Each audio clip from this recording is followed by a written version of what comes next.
America आणि इस्रायलने इराणवर केलेल्या हल्ल्यानंतर मध्य पूर्वेत तणाव तीव्र झाला असून इराणने प्रत्युत्तर दाखल दुबईतील अमेरिकेच्या हवाई तळावर हल्ला केल्याची माहिती समोर आली आहे। या पार्श्वभूमीवर पाली पोलीस स्टेशन हद्दीतील रहिवासी राजेश मपारा यांचा मुलगा उत्कर्ष राजेश मपारा हा दुबई येथे शिक्षणासाठी गेला असून सध्या तो तिथे अडकल्याची माहिती जिल्हा आपत्ती व्यवस्थापन विभागाचे अधिकारी सागर पाठक यांनी दिली।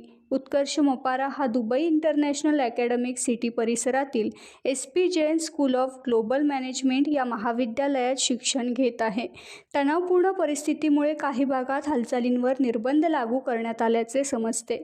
घटनेची माहिती मिळताच वडील राजेश मपारा यांनी आपल्या मुलाची सविस्तर माहिती पाली पोलीस स्टेशन येथे सादर केली। प्रशासनाशी संपर्क साधून आवश्यक ती मदत मिळण्याचे प्रयत्न सुरू आहेत। दुबई में क्या क्या माहौल है वहाँ पे? अभी तो कुछ नहीं है, जस्ट हमें अभी घर पे रहने के लिए बोला है और अपना ख्याल रखने के लिए बोला है और ज्यादा से ज्यादा मतलब अवॉइड करो ऐसे घूमना वगैरह। और हमारे एरिया में तो अभी तो नॉर्मल है, सब दूर है जो भी हो रहा है, तो अभी तो हम सही है सारे। रायगढ़ से लेकर मुंबई और महाराष्ट्र के कितने स्टूडेंट है दुबई में पढ़ाई के लिए गए हैं? महाराष्ट्र से अराउंड हो गए 50-55 के आसपास मेरे कॉलेज में। हाँ, बाकी इंडिया से तो काफी लोग हैं। कुछ इंस्ट्रक्शन दी जा रही है, कैसे क्या है सुरक्षा को, सेफ्टी को लेकर? सेफ्टी को लेकर यही कि अवॉइड करो बाहर जाना वगैरह। हाँ। और तो बाकी कुछ नहीं है। एम्बेसी से आया है कि कुछ दिक्कत आती है तो हमें कांटेक्ट कर लो।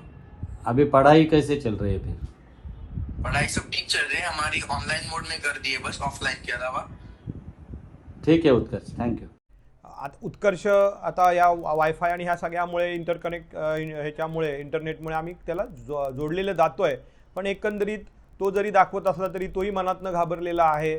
परिस्थिती आता बाहेर जायचं बंद करण्यात आलेलं आहे। त्याच्यानंतर इंडियन एम्बसीनी त्यांना काही विशेष सूचना केलेल्या आहेत, कॉलेजनी केलेलं आहे। कॉलेज ऑफलाईन असताना तेही ऑनलाईन या आजपासून सुरू केलेलं आहे।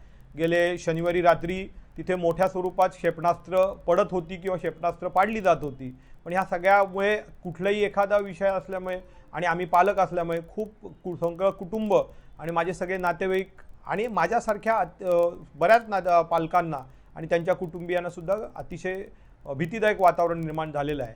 ह्या निमित्ताने माझी सरकारला विनंती आहे की त्यांनी लवकरात लवकर आमचे पाल्य जे उच्च शिक्षणासाठी भारतबाई दुबईमध्ये आहेत त्यांना लवकरात लवकर भारतात आणण्याच्या दृष्टिकोनातून योग्य ती उपाययोजना करावी।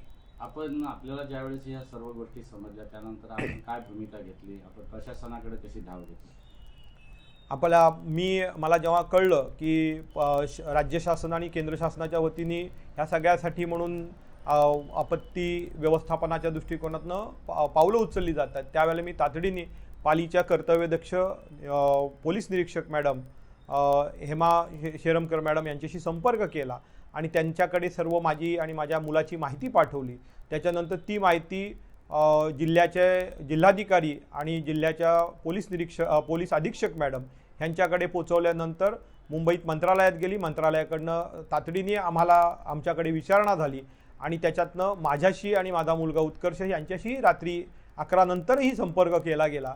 मी अतिशय समाधानी आहे की देवाभाऊंच्या नेतृत्वाखाली महाराष्ट्र सरकार अतिशय चांगल्या पद्धतीने अशा उच्च शिक्षणासाठी देशाच्या बाहेर गेलेल्या विद्यार्थ्यांच्या आणि त्यांच्या पालकांचं अतिशय चांगल्या पद्धतीने काळजी घेत आहे आणि आंतरराष्ट्रीय स्तरावरती मोदी साहेबांच्या नेतृत्वाखाली भारत सरकार निश्चितपणे अडकलेले म्हणजे विमानतळावर अडकलेले फिरायला गेलेले लोक असोत किंवा माझ्यासारख्यांनी उच्च शिक्षणासाठी त्यांच्या भवितव्यासाठी भारताबाहेर पाठवलेले आपले पाल्य असोत, ह्यांच्या जीविताची आणि सर्वच पद्धतीतली काळजी मोदी सरकार निश्चितपणे घेईल आणि लवकरात लवकर आमच्यावरचा ताणतणाव कमी करून दुबईत आणि दुबईसारख्या इतर ठिकाणी जी काही विद्यार्थी अडकलेले आहेत त्यांना लवकरात लवकर भारतात आणण्याच्या दृष्टिकोनातून योग्य ती उपाययोजना निश्चितपणे होईल अशा पद्धतीने माझ्या मनामध्ये मी एक अतिशय निश्चिंत आहे। पण तरीही वडील या नात्याने आम्ही सगळीच कुटुंबीय मंडळी, त्याची आई असो त्याची बहीण असो, सगळेच जण आम्ही आता काळजीत आहोत। तरी माझी पुन्हा एकदा शासनाला कळकळीची विनंती आहे की हा सगळा निर्णय आणि ह्या सगळ्या दृष्टिकोनातून अतिशय दमदार पावलं लवकरात लवकर उचलली जावीत. आता आपण उत्कर्ष सोबत व्हिडिओ कॉलवर किंवा ऑडिओ कॉलवर बोललात. दिवसातून किती वेळ त्याच्याशी आता सध्या बोलणं होतंय, आधी किती वेळ बोलणं व्हायचं? आता हे सांगायलाच नको की पालक म्हटल्यावरती मुलगा असो मुलगी असो, आपलं पाल्य हे जीवाचा एक हृदयाचा एक तुकडा असतो. मी तर मुलांना बोलताना माझा पंचप्राण आहेस, माझा प्राण आहेस, अशा पद्धतीने आम्ही नेहमी चर्चा करत असतो. आणि अशा वेळेला जेव्हा ह्या विषयाचं गांभीर्य लक्षात यायला लागलं, त्यावेळेला दर अर्धा तासांनी 1 तासांनी व्हॉट्सअपवरती मेसेज टाका किंवा व्हॉट्सअप कॉल करा. त्याच्यानंतर दुबईमध्ये WhatsApp video call, WhatsApp audio call, इतर पद्धतीने जो कॉलची पद्धत, कनेक्ट होण्याच्या पद्धती, ह्या पद्धतीने आम्ही सगळेच जण उत्कर्षशी कनेक्ट राहतो. अगदी 2-4 रिंग झाल्यानंतर जरी उत्कर्षाने फोन उचलला नाही तर मनामध्ये कुठेतरी एक धाकधुकी निर्माण होते. का पण एकच आहे की भारत सरकारची आज जागतिक पातळीवर असलेल्या प्रतिमेमुळे ह्या मुलांनाच किंवा भारतातनं जे परदेशात फिरायला किंवा इतर कारणाने गेलेले नातेवाईक आहेत किंवा जी मंडळी आहेत त्यांना कुठल्याही प्रकारचं धोका येईल असं वाटत नाही आहे. पण तरी मन कुठे ना कुठेतरी एक हळवं असतं. ते मुलाच्या बाबतीत असो किंवा आपल्या देशवासियांच्या बाबतीत कुठे ना कुठेतरी हळवं आहे. तरी माझी विनंती आहे की शासनाने लवकरात लवकर हे करून ह्या सर्वांना अगदी सुखरूप दृष्टिकोनातनं भारतात आणण्याच्या दृष्टिकोनातनं एक दमदार पावलं उचलावीत अशी माझी कळकळीची हात जोडून सरकारला विनंती आहे. टाइम्स डिजिटलला लाईक करा, सबस्क्राईब करा, शेअर करा आणि बेल आयकॉन दाबायला विसरू नका. पाहत रहा टाइम्स डिजिटल.